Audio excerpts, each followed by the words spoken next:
દાહોદ લોકસભાની અંદર આવ્યા છે. દાહોદ એન્જિનિયરિંગ કોલેજ ખાતે આપણે કેટલાક વિદ્યાર્થીઓ સાથે વાત કરીશું, જેમાં મહિલાઓ સાથે પ્રથમ યુવતીઓ સાથે વાત કરીશું. आप जो फर्स्ट टाइम मतदान करने जा रहे हो तो आप क्या सोच के मतदान करोगे और आप पे क्या उत्साह है आपका? मेरा ये बार फर्स्ट टाइम वोट देने जाने वाली हूँ और अपेक्षा ये है कि इस देश का विकास हुआ है. जैसे कि ये दाहोद सिटी ले लीजिए, पहले this was not a smart city, but यहाँ बहुत सारा डेवलपमेंट हुआ है हर सेक्टर में. पब्लिक सेक्टर ले लीजिए आप या डोमेस्टिकल ले लीजिए. यहाँ पे कॉलेज हुआ है, ये कॉलेज की वजह से हमें यहाँ एडमिशन मिला और हमें उससे फ़ायदा हुआ है. रही बात रोजगार की, तो रोजगार के लिए भी आज हमें यहीं पे हमारा प्लेसमेंट से लगता है सब कुछ काम हो जाता है, हमें कहीं जाना नहीं पड़ता. विकास हुआ है, हर चीज़ में विकास हुआ है एंड वी वांट कि ये चीज़ कंटिन्यू रहे. सो या थैंक यू. दाहोद को स्मार्ट सिटी में लिया गया है, तो क्या दाहोद का विकास हुआ है क्या?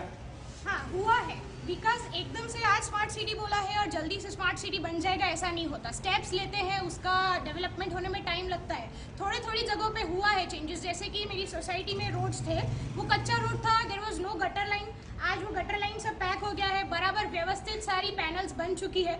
तो हाँ विकास हो रहा है. इट विल टेक टाइम, पर definitely it will be done as a smart city. દાહોદનો વિકાસ થયો છે તેવું યુવતીઓ માની રહી છે. આપણે એક બીજી યુવતી સાથે વાત કરીએ કે અહીંયા आप महिला की सुरक्षा के लिए क्या चाहते हैं? मैं दाहोद में पिछले 3 साल से रह रही हूँ. महिला सुरक्षा के लिए मैं ऐसा चाहती हूँ कि कोई स्टेप लिए जाए. जैसे कि यहाँ पे 3 साल से रह रही हूँ, बट कोई भी लड़कियाँ 8 बजे के बाद बाहर यहाँ नहीं निकल सकती. पब्लिक बहुत ख़राब है यहाँ की, तो मुझे लगता है कि यहाँ पे कोई स्टेप लेने चाहिए सरकार को. મહિલાઓ ચાહી રહી છે કે અહીંયા સુરક્ષાની પણ સરકાર ધ્યાન આપી શકે. આપણે કેટલાક યુવકો સાથે વાત કરીશું. આપ પ્રથમ વખત મતદાન કરવા જઈ રહ્યા છે ત્યારે કેવો ઉત્સાહ છે આપનામાં?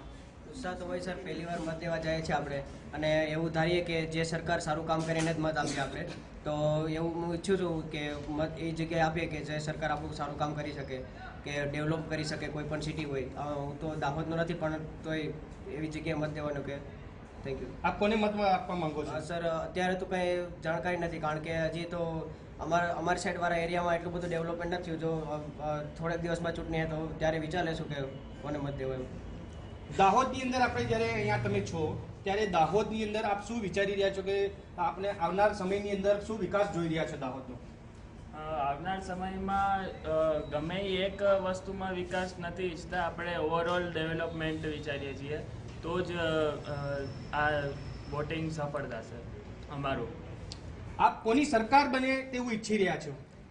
कोई एक सरकार ऐसी बने जो हमारा डेवलपमेंट करे, और मतलब कि ऐसा नहीं होना चाहिए कि कोई एक पर्टिकुलरली एरिया को डेवलप करे, वो ओवरऑल डेवलपमेंट होना चाहिए. कोई एक सेक्टर में नहीं होना चाहिए. फॉर एग्जांपल अगर अभी बहुत सारी चीज़ों में डेवलपमेंट चल रहा है, जैसे क्लीन इंडिया है, बट वो कहीं कहीं नहीं हो रहा है. जैसे जो विलेजेस है वहाँ पे लोगों को पता ही नहीं है कि स्वच्छ भारत नाम का कोई कैंपेनिंग भी चल रहा है, तो वो सब भी चलने चाहिए.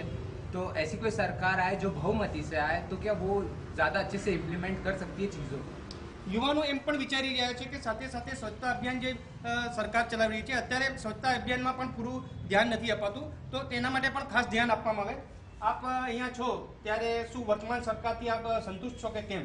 मैं नॉर्मली इधर से बिलोंग नहीं करता, बट इधर की सरकार से मैं संतुष्ट नहीं हूँ, क्योंकि अगर कॉलेज के अंदर रह रहे हैं तो कॉलेज के बाहर ही स्ट्रीट लाइट प्रोवाइड नहीं है. तो नाइट को हमें 7 बजे के बाद जाना है, तो कोई भी नॉर्मल भी स्टूडेंट होता है तो चोरी का बहुत डर रहता है, सब कुछ हो रहता है. तो एटलीस्ट कॉलेज के बाहर तो स्ट्रीट लाइट होनी चाहिए. पूरा आप ये रोड देखो, वहाँ पे कुछ भी स्ट्रीट लाइट नहीं है, एक भी जगह पे स्ट्रीट लाइट नहीं है, तो एक्सीडेंट का कुछ भी प्रॉब्लम रहता है. रात को कोई बंदा इधर से निकल नहीं सकता 7 बजे का कॉलेज के बाहर. तो अंधेरा हो रहा है, तो एक रिक्वेस्ट है कि एटलीस्ट कॉलेज के बाहर तो स्ट्रीट लाइट प्रोवाइड करे गवर्नमेंट. અહીંયા સુરક્ષાને મામલે રજૂઆતો થઈ છે. આપણે જોયું કે આજના આ કાર્યક્રમની અંદર કેટલાક નવા મતદારો સાથે આપણે વાતચીત કરી. TV9 પ્રિતેશ પંચાલ, દાહોદ.